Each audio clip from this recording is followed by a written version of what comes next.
We're going to make a quick switch here because we have to set up the computer for Terry O'Neill. So we're going to have Angela Garcia next, and then Terry O'Neill. So Angela, thank you very much for taking us to Memory's Touch. Okay, thank you. So this paper represents a continuing thread of inquiry for me that concerns the relationship between affective and political history, kinship, and affliction. So I'm going to begin with an ethnographic scene. "It's not heroin running through me," Bernadette Martinez said. "It's love." It was a sweltering afternoon in 2008, and the apartment Bernadette shared with her mother, Eugenia, and her 9-year-old daughter, Ashley, was abuzz with 2 large oscillating fans. One fan angled upward toward Bernadette and Eugenia, who sat beside each other on the living room sofa, cooling themselves. Both were dressed in summer attire that exposed arms and legs intricately marked by years of injecting heroin. Ashley sat on the floor, her body curled toward the second fan as she tried to cool her flushed skin. Her long hair whirled around her face like a dark halo. She wore the colorful polka dot sundress I gave her a year earlier, too short now for her growing limbs. Recently paroled from prison where she served over 2 years for a drug-related offense that her mother ultimately committed, Bernadette was finally back home. Within days of her release, she resumed using heroin with her mother, her drug partner for over 15 years, and reunited with her young daughter.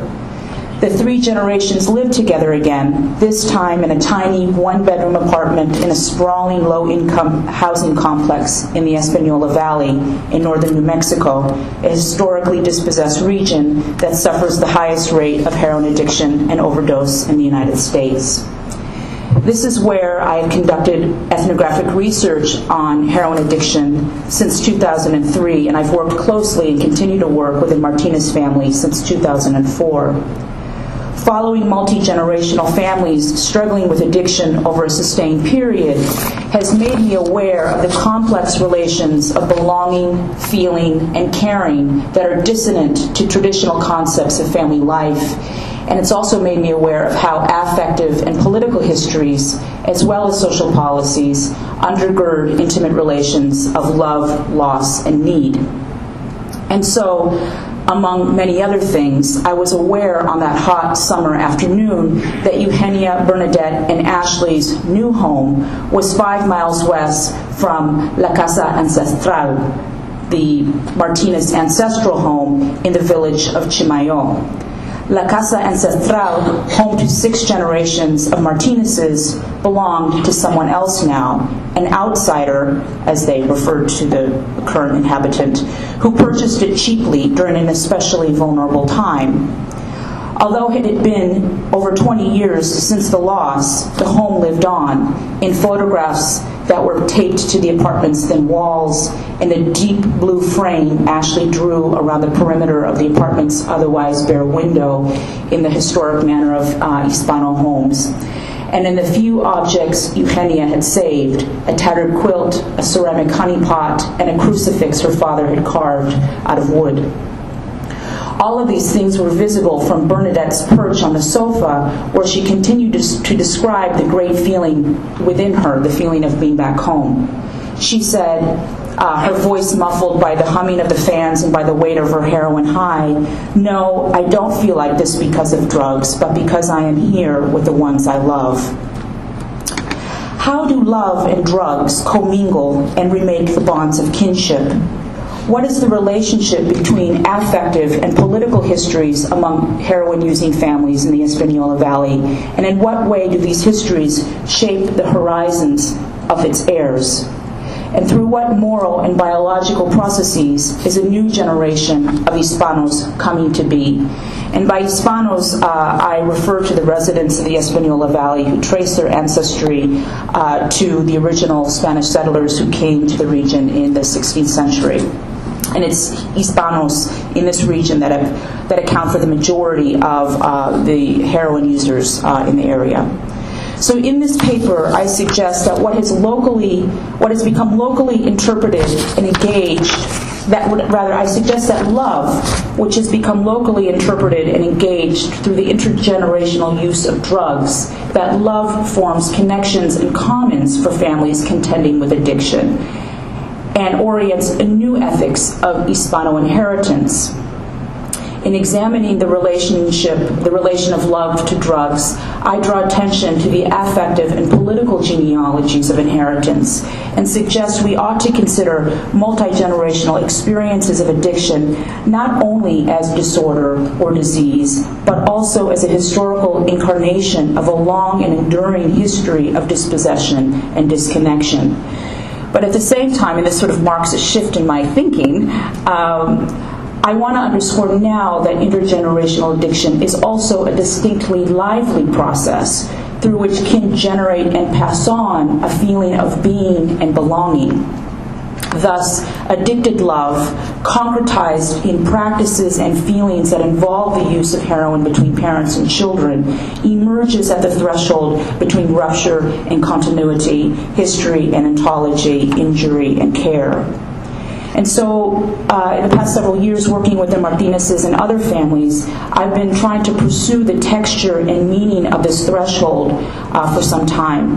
And I keep returning to one particular local Hispano idiom, querencia, which loosely translates as inheritance, and which is helping me to conceptualize the ontic entanglements of love among addicted kin and its implications for understanding Hispano history and family life. Querencia, the etymological roots of this term, blend the notion of love, querer, and heritage, herencia, and is thus incredibly generative and evocative. It is employed in many ways, such as when Hispanos describe their emotional connectedness to place or tradition.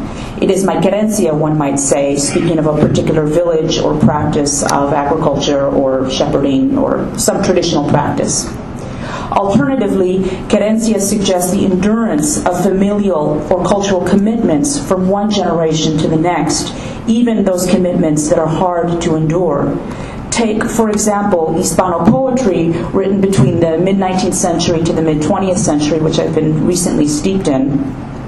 Much of it engages the local idiom of querencia in this way, particularly in reference to la vida dura, the hard life, which is often associated with working the land, harsh seasons, poverty, and hunger. And so here's a translated fragment that I found while doing archival research in Santa Fe. It's a poem written in the late 19th century, and I'll just read a tiny bit, translated. It is a disagreeable life, the work never pleases, and the land is clouded by the dust that rises. Dry the earth looks in all its misfortune, but it is mine, mi querencia. So this line, but it is mine, mi querencia, is a refrain throughout this poem and appears in many other Hispano poems of the period that broadly concern la vida dura. And so what I'm coming to see is that in these poems, this hard life is endured because it is considered Hispano life, the life one has inherited and will pass on. And it is endured in these poems too, because so often in such laments, there is still hope for a more bountiful season. And in my larger work, I describe in detail how the deep and multi-layered history of land expropriation in this region and cultural dispossession and economic dispossession ultimately foreclosed the hope of a more bountiful season for more recent generations of Hispanos. And so in this context of this political history, querencia, the use of querencia as in a local idiom is changed and is employed quite differently now. It's employed specifically in the context of speaking about drugs. And second-generation addicts like Bernadette describe their addiction as their querencia. So this recent reworking of querencia to describe the inheritance not of practice of agriculture and of land, but of addiction, speaks to another kind of hard life and one's commitment to it. Today, addiction is often described as la nueva querencia, the new inheritance, the modifier new, revealing a gap or break from previous forms, nevertheless representing the retention of a force or a thing that is transmitted from one generation to the next. Intergenerational addiction is thus both a new or emerging modality as well as a historical perdurance of inheritance, one which simultaneously articulates, enables, and remedies the fragmentation of Hispano family life, as well as embodies a sense of what it means to be in relation to another. This structure of feeling, to return to a concept from Raymond Williams, is both a historical and emergent social form that appears at a critical juncture where dominant cultural norms have fallen into crisis or have disappeared. Such a conceptualization, this conceptualization of Garcia, thus offers a different way of understanding intergenerational heroin use and a sense of the biological and embodied as interrelational, not individualist. Addiction as inheritance in this sense is also more, I argue, than the encroachment of medicalizing discourse on addicted families, because of course clinicians also speak of inheritances. Rather, like La Vida Dura, a century before, addiction as inheritance is also today a necessary condition of living together, of loving each other, within and against persistent experiences of uncertainty, injustice, and loss. And so I've been thinking about intergenerational heroin use and querencia, addiction as inheritance, as a kind of ethical activity. Of course, one which is harshly condemned by policies of the state, and so Hispano families, which Hispano families such as the Martinezes are tethered. And so there's this absorption of pervasive ostracism and repression, and the narratives of heroin-using kin, such as Bernadette and Eugenia, and the narrative of young Ashley, who I'll return to in a moment, are lacerated with ambivalence.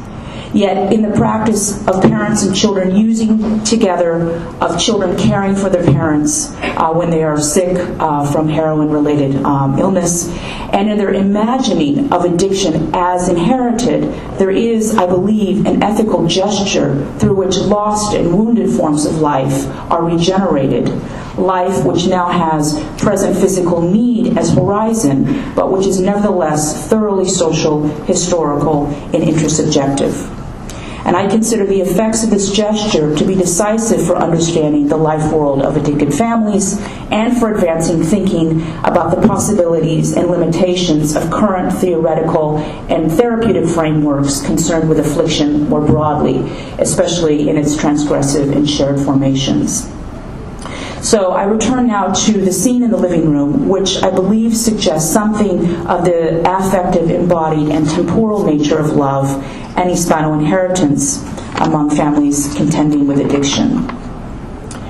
So my visit with the Martinez family that afternoon was to be something of a homecoming party for Bernadette. The previous evening, we arranged to meet at their apartment and then planned to drive to Chimayo, where Eugenia's brother, Ray, would host a barbecue for his niece. Ray lived in a trailer on an acre of land less than a mile from the ancestral home where he was raised.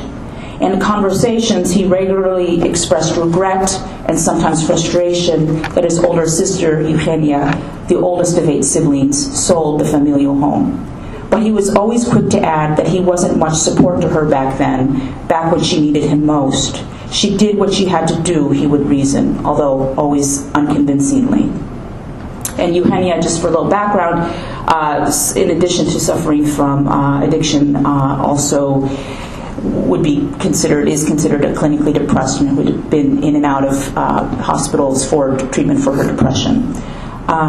So when I arrived at the apartment that afternoon, it was very clear to me that Eugenia and Bernadette were in no condition to go to a barbecue. They were dozing on and off on the couch, promising every so often that they would be ready soon.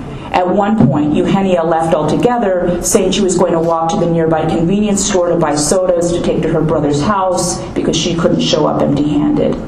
She returned about an hour later without the sodas and headed directly toward the bathroom, presumably to shoot up or to throw up. I watched the disappointment spread on Ashley's face. When I asked her if she wanted me to take her to the barbecue myself, she looked toward her mother, who was asleep on the couch, and then back toward me. We walked out of the apartment, down the short flight of steps toward the parking lot, and into the white-hot afternoon. I could feel Ashley's body, the way she was being pulled, magnetic-like, back toward the apartment, back toward her mother.